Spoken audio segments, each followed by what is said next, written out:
It is such a treat to have Bonnie Christine on the summit with us today. So, Bonnie Christine is an internationally renowned surface pattern designer, entrepreneur, and award winning online educator.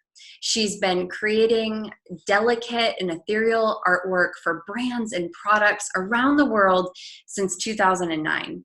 Her journey of being a completely self taught designer and learning the hard way is exactly what drives her passion for teaching.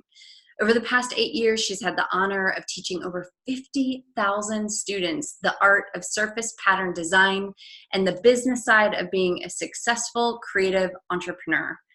Bonnie Christine, it is such a pleasure to have you on this Mm. summit. Thank you so much. Thank you so much for having me. What an honor to be here. Thank you. So, you and I met quite a long time ago, which feels like We forever, did. in a yoga teacher training program. Yep. And I'm not sure either one of us teaches much yoga these days. Nope. But I have had the pleasure of watching your journey. So I think I knew you before you started Going Home to Roost, which You is did. one of my personal all-time favorite websites, blogs ever. Um, and then you have just created an empire with your brand, Bonnie Christine. And it's been really a pleasure to watch that journey that you've been on. And I'm wondering if you can tell us a little bit about your original idea, how it started, and kind of where it's gone since then. Yeah, absolutely. Thank you so much. That was so kind. So I did get started in 2009 with a blog called Going Home to Roost. And so I very much got my start as a blogger. I blogged 10 times a week about other products and the handmade community. The reason that I started that blog was because I knew that I wanted to be a part of the creative community. I wasn't really sure exactly what I wanted to do. So I started out with an Etsy shop where I was selling handmade aprons and tea towels and just started blogging. I felt like it was the easiest way to get my foot in the door with the creative community. And so I did a lot of serving in those days. Nothing that I blogged about was about me or what I was doing, unless it was like a recipe or a craft that I was working on. But I really used my platform to serve other people and highlight what they were doing. Around that same time is when I realized that I really wanted to be a fabric designer.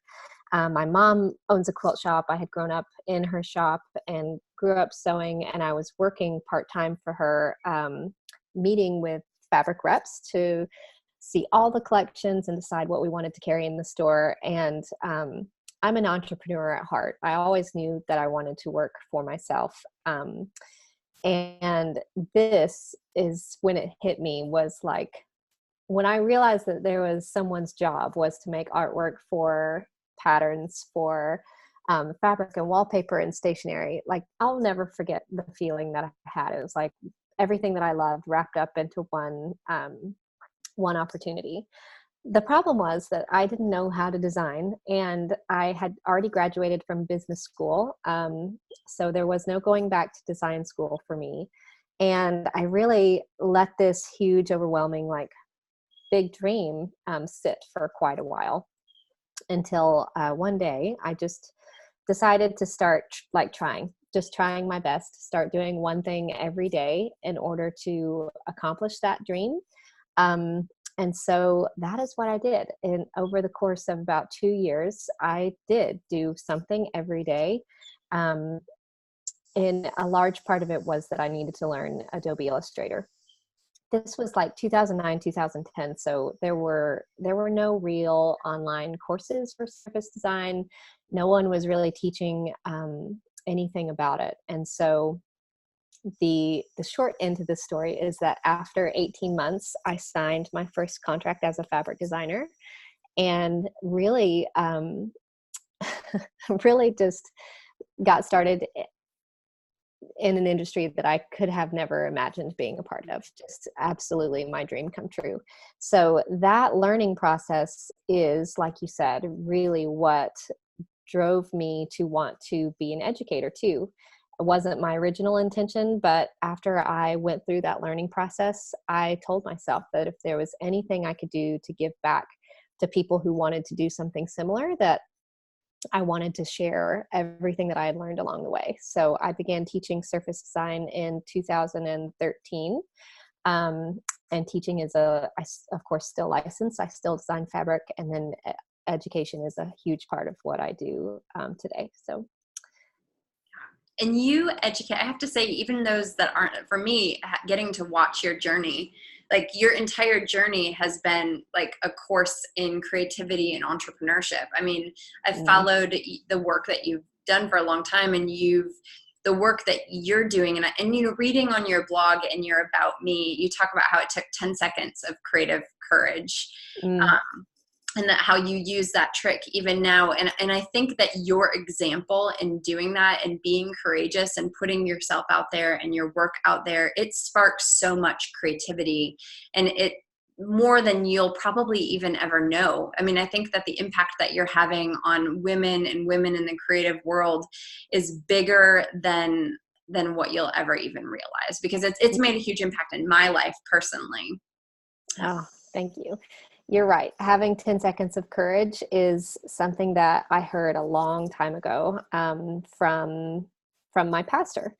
And it has stuck with me through all of these years, because so many times we have to do something that is very uncomfortable.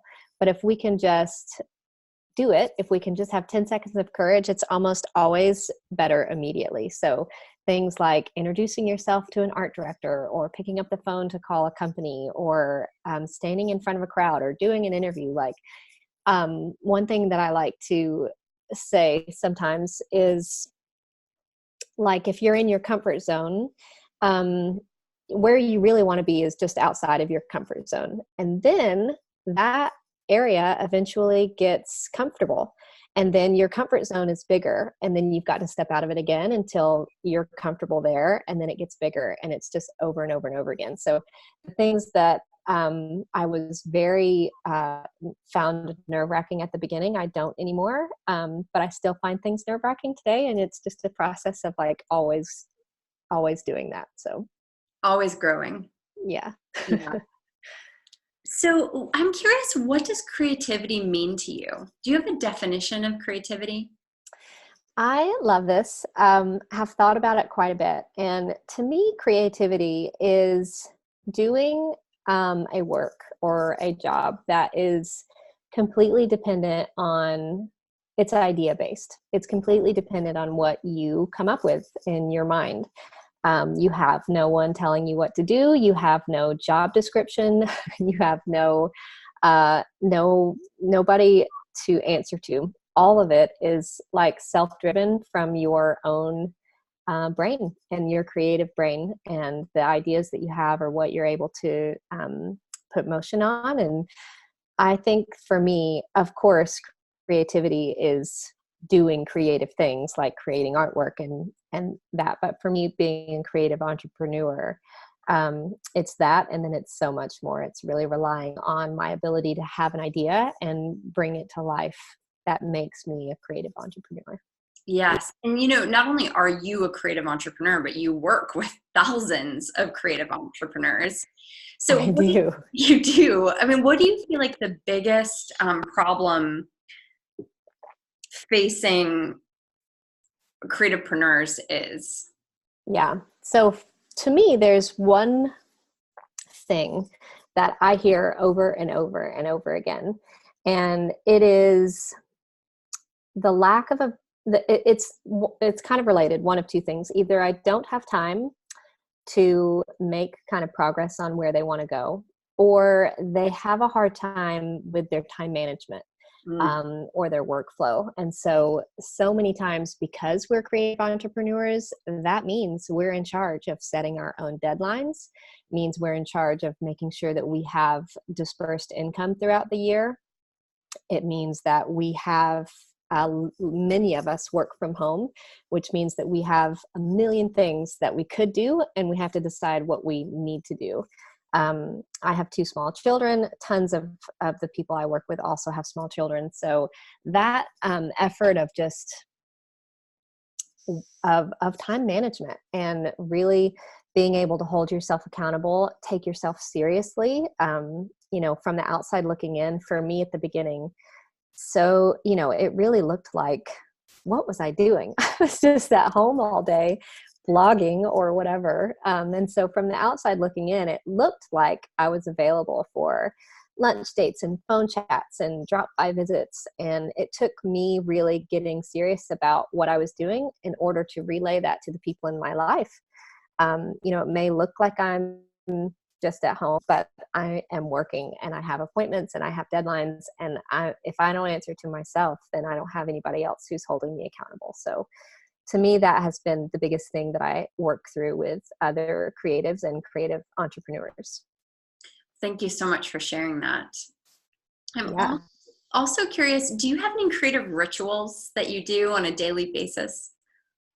I do. So we're just gonna keep talking about workflow and time management. I have a feeling today, because my rituals, I have a lot of rituals, but the ones I'm going to talk about are related to this issue that a lot of people struggle with.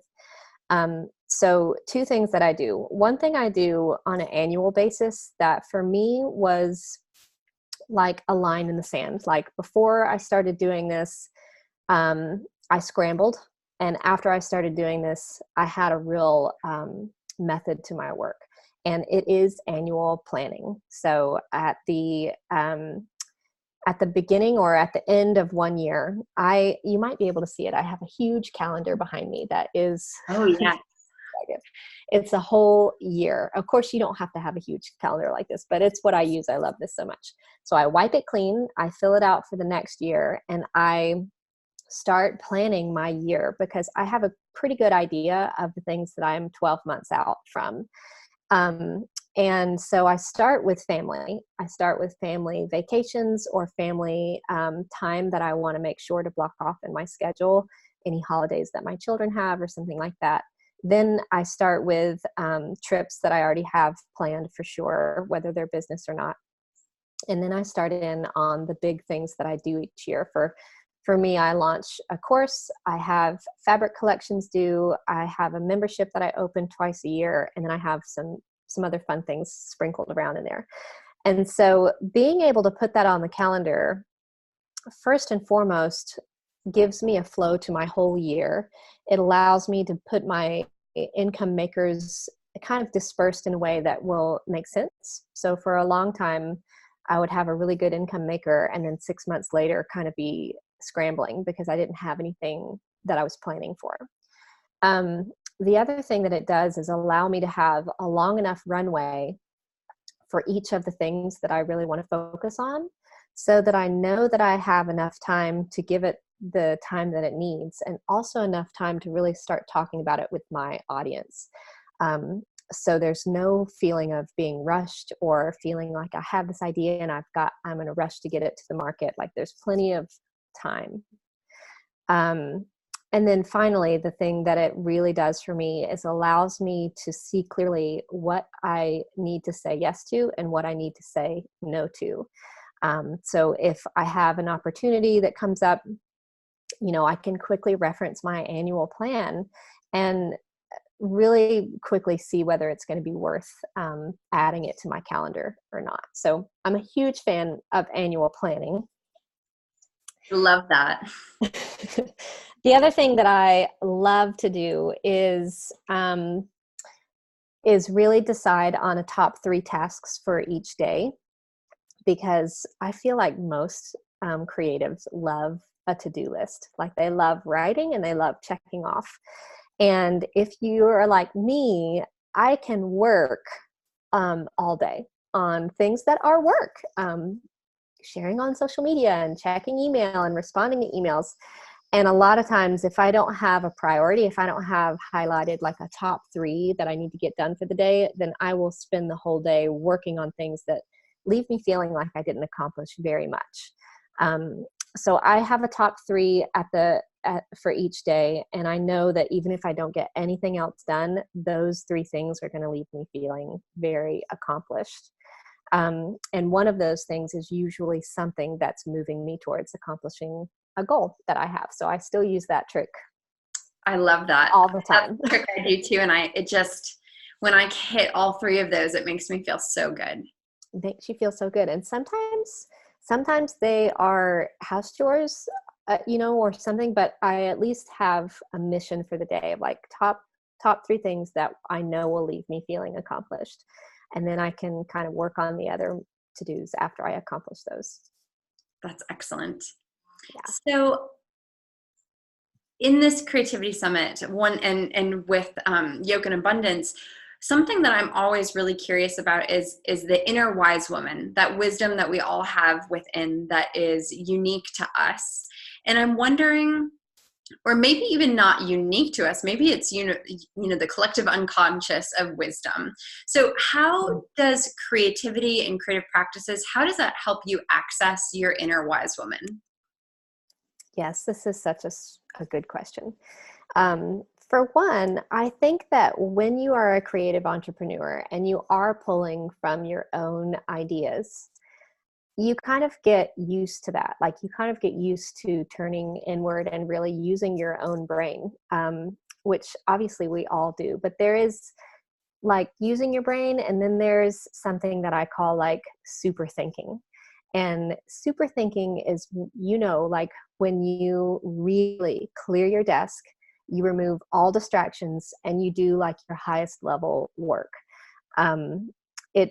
For me, this would be like anytime that I map out map out my year, or I map out an entire course, or I really, really think about the people that I serve and what they're like and how I can help them more. Like it's really going into a deeper level of your idea bank and really, really asking yourself the questions that, you wish you could ask like a mentor, and sitting with that with no distractions, and a pen and a piece of paper, and just it's just brainstorming.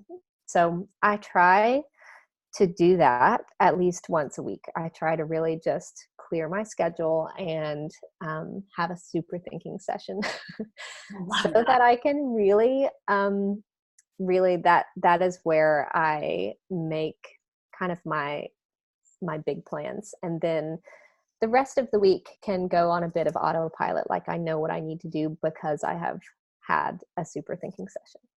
Yes. Well, thank you for sharing that. And I think you have a free gift for those that are part of the summit.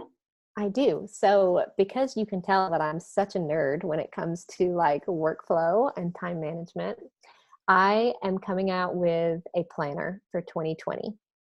And this planner is called the Flourish Planner. And it very much teaches goal setting and then doing that one thing every day that will help you accomplish that goal. So there are several things that I've done over the years that have contributed to this, and I'm so excited to finally have it in book form. So the planners will be available later this year, so mid-November, early December. Along with the planner, I'm doing a course called Focus to Flourish. And the course is what I would love to give everyone in the summit. We will be including a special link for you to take the course for free. You don't have to have the planner to take the course. It'll just go over all of my time management and workflow strategies, and really, really help you set goals and then accomplish them. Bonnie, thank you so much. And thank you so much for being a part of this summit. We appreciate you and your energy and your creativity so much. Oh, thank you for having me.